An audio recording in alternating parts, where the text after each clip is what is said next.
Assalamualaikum warahmatullahi wabarakatuh. Teman-teman semuanya, mari kita belajar untuk mempelajari biografi Nabi kita, Nabi besar Muhammad Shallallahu Alaihi Wasallam. Apa maksud tujuan mempelajari biografi Nabi kita? Kalau kita mempelajari biografi Nabi Muhammad Shallallahu Alaihi Wasallam, maka yang pertama tujuannya adalah satu. Kita bacain. Seseorang yang mempelajari biografi Rasulullah itu dapat melihat langsung pengalaman praktis dari hukum-hukum Islam yang dikandung oleh ayat-ayat Al-Quran dan hadis-hadis Nabi dalam berbagai bidang kehidupan.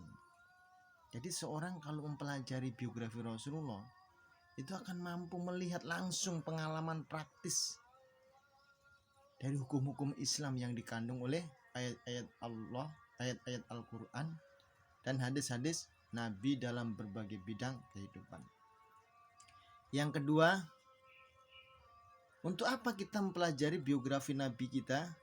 Yang kedua, untuk mengikuti jejak laku Rasulullah. Ya, untuk mengikuti jejak laku Rasulullah diperlukan pengetahuan tentang karakter dan sikap beliau dalam berbagai kondisi.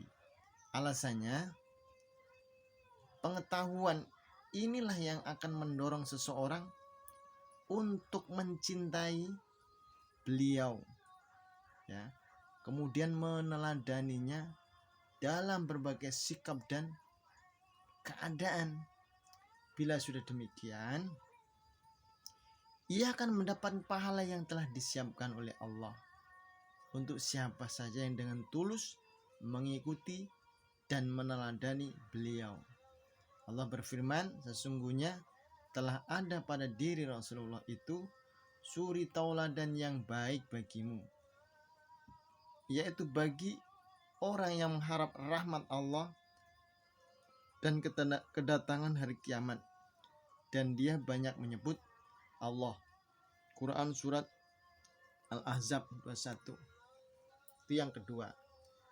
Kemudian yang ketiga, untuk apa kita mempelajari biografi Rasulullah? Yaitu untuk mengikuti dan mencontoh jejak laku Rasulullah, merupakan bukti kecintaan seseorang kepada Allah.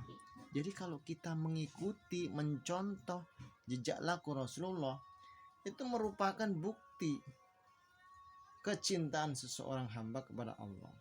Sementara Allah telah berjanji akan mencintai setiap hambanya yang mencintainya. Dalam salah satu firman-Nya Allah menegaskan, katakanlah jika kamu benar-benar mencintai Allah, ikutilah aku. Niscaya Allah akan mengasihimu. Jadi kalau kita mempelajari biografi Rasulullah itu agar kita bisa mencontoh jejak Rasulullah. Dan itu sebagai wasilah Allah cinta kepada kita. Kemudian yang keempat, dengan mengkaji atau mengaji biografi Muhammad atau Nabi Muhammad SAW, seseorang akan menemukan berbagai mukjizat dan bukti kenabian beliau yang bisa memperkuat dan menambah keimanannya. Jadi mukjizat itu sesuatu yang di luar kebiasaan manusia.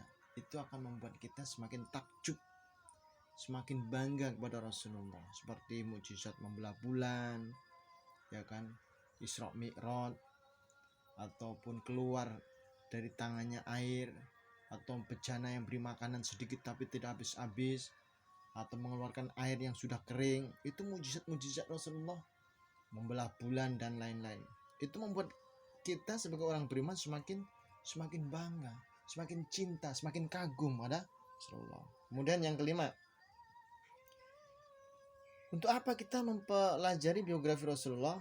Yaitu pengetahuan tentang berbagai sikap dan posisi keimanan yang dicontohkan oleh Rasulullah dan para sahabatnya dalam menegakkan agama Allah sesungguhnya mampu mengukuhkan tekad kaum mukminin untuk senantiasa berjalan di atas tuntutan dan ajaran beliau. Jadi kalau kita mempelajari ya kan biografi Rasulullah ini ternyata akan mempengaruhi keimanan kita. Bahkan kita dalam memperjuangkan agama Islam ini, menegakkan agama Allah ini akan mampu semakin kukuh, semakin tekad untuk tetap berjalan. Karena Rasulullah dan para sahabat itu dalam memperjuangkan agama Islam itu tentu banyak halangan, tantangan, rintangan. Ketika membaca riwayat beliau, kemudian itu kalau terjadi pada diri kita ada tantangan, halangan dalam berdakwah, maka kita akan kuat. Karena ada contoh, dulu juga Rasulullah begitu. Nah, kalau kita mengalami hal yang sama, cobaan yang sama, kita akan lebih tegar, punya tekad yang kuat. Itu minimal 5 alasan kenapa kita mempelajari biografi Rasulullah. Teman-teman, kita lanjutkan lagi next, insyaallah, kenapa kita mempelajari biografi Rasulullah ini. Mudah-mudahan kita semuanya semakin cinta kepada Nabi besar Muhammad sallallahu alaihi wasallam. Perbanyak sholawat, Allahumma sholli ala sayyidina Muhammad wa ala ali sayyidina Muhammad. Mudah-mudahan kita semuanya menjadi umatnya Kanjeng Nabi yang dicintai oleh Nabi, yang dicintai oleh Allah. Dan mudah-mudahan kita semuanya kelak mendapat syafaat baginda Rasul Muhammad sallallahu alaihi wasallam. Assalamualaikum warahmatullahi wabarakatuh.